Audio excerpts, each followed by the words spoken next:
The Cleveland Browns, fresh off an upset victory over the New Orleans Saints, host division rival Baltimore on Sunday. The Ravens, a 2-point favorite on BETDAQ, 41.5. A low total here. We do expect a defensive struggle. Now, heading into the season, everybody thought Baltimore was going to be better than Cleveland, and maybe they are. The Ravens coming off a win last week themselves. They beat Pittsburgh on a Thursday night. They have 10 days rest heading into this game.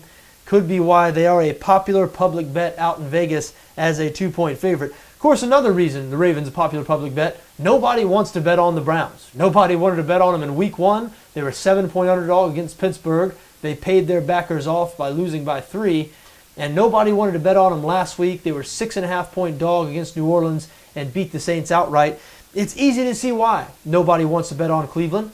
People like betting on traditional winners. People like betting on big-name quarterbacks. People like betting on high-scoring offenses. The Browns are none of those. They're not a traditional winner. Their quarterback, Brian Hoyer, a journeyman who's been a backup throughout most of his career. Not much skill position talent on that offense while Josh Gordon is still suspended. Now, what they do have is a good offensive line, and that offensive line has paved the way for an effective rushing attack. The Browns currently 5th in the league in rush yards per game, averaging over 150 rushing yards per game, despite a no-name backfield. I mean, Terrence West, Isaiah Crowell, the guy's getting it done right now while starter Ben Tate still rehabs that injury.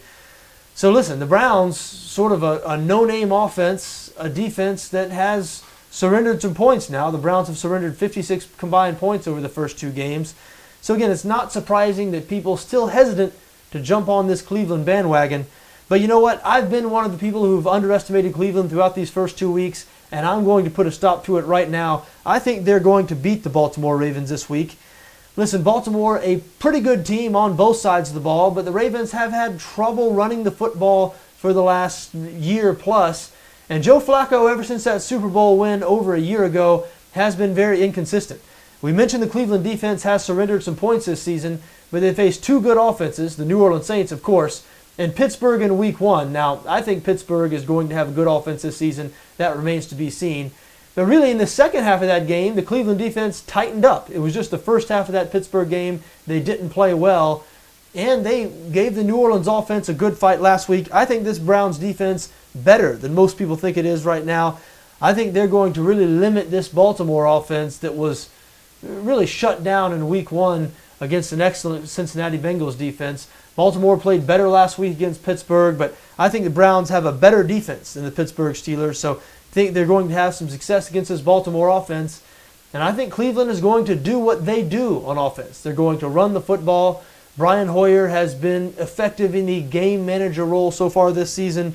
No reason to expect he won't be able to be effective again in that role this Sunday against Baltimore. Now listen, I don't think Cleveland's going to win this game big. Don't think their offense is good enough to really distance themselves.